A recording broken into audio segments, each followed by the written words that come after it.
오늘은 정말 역사적인 날이죠. 종교개혁 500주년 되는 날입니다.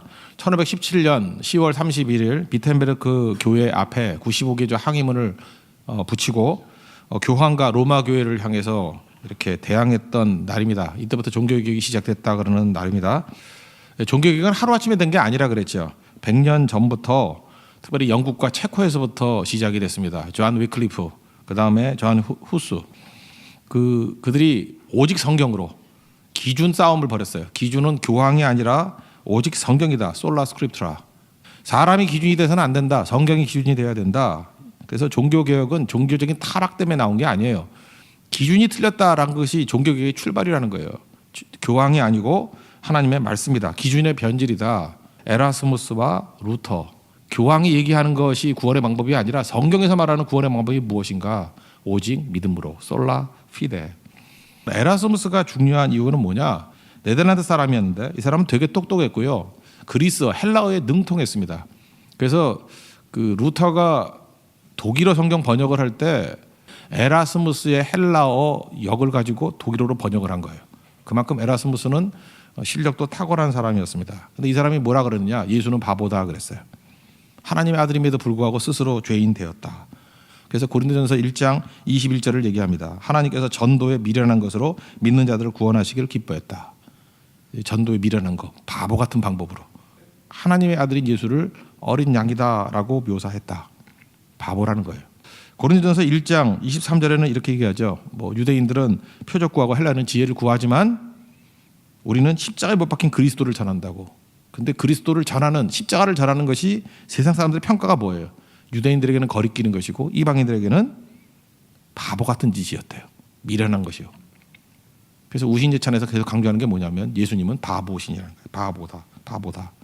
내 힘으로 되는 것이 아니다. 이게 그걸 조롱의 내용으로 접근한 게 에라스무스. 이게 되게 중요해요. 토대를 이룬 거예요. 그래도 에라스무스의 특징은 뭐예요? 남들이 이렇게 안 된다라고 얘기하는 거를 얘기하는 거죠. 근데 이제 루터에 와서는 자기 자신에 대한 얘기예요. 내가 아무리 훌륭하고 내가 아무리 노력한다 할지라도 자기가 자기를 조롱하는 거예요. 안 된다라는 거예요.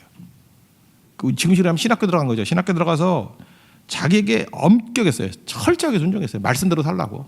수도원에 들어가서 철저히 훈련했어요. 이건 애누리 없이 순종했다고요. 그리고 오직 의는 믿음으로 말미암아 살리라.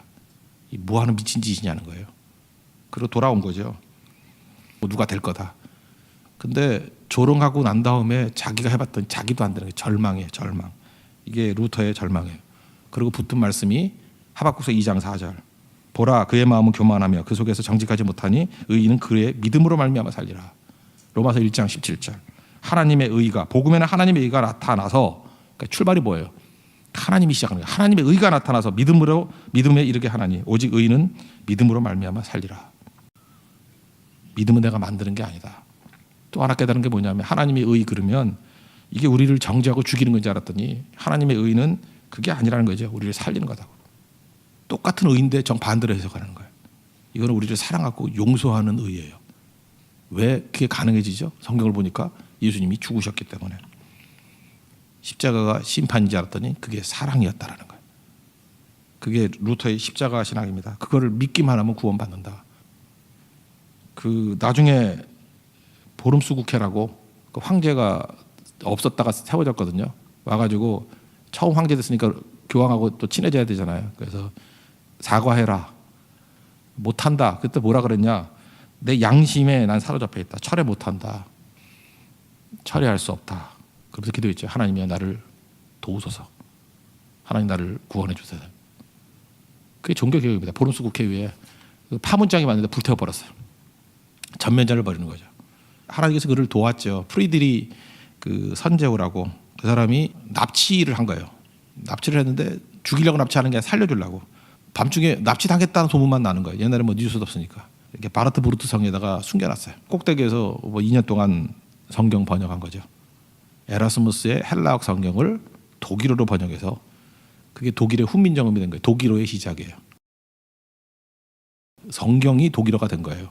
그때부터 또 한 게 뭐냐 하면 음악이에요. 루터를 통해서 배우는 게 음악의 천재거든요. 찬송을 만들어서 노래 부르게 만들었어요.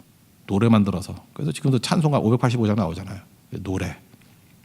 그리고 그 뿌리가 됐던 게 시편인데 시편 46편. 이게 독일 사람 제일 좋아하는 말씀이에요.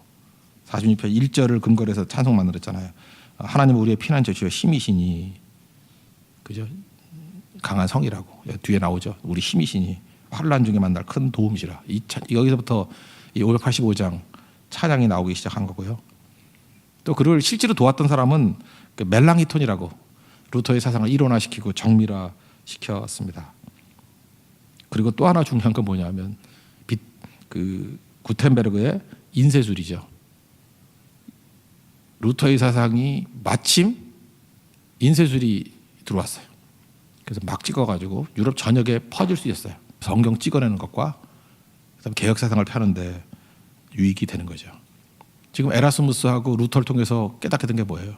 인간이 아무리 발버둥 쳐도 안 되더라.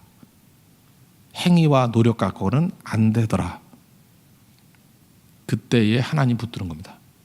하나님 우리를 불쌍히 여겨주세요. 그래서 종교개혁의 핵심은 뭐예요? 솔라 피데, 오직 믿음으로. 믿음은 우리를 살리는 길이고 우리를 성장시키는 길이고 우리를 이기게 만드는 게 믿음밖에 없다라는 거.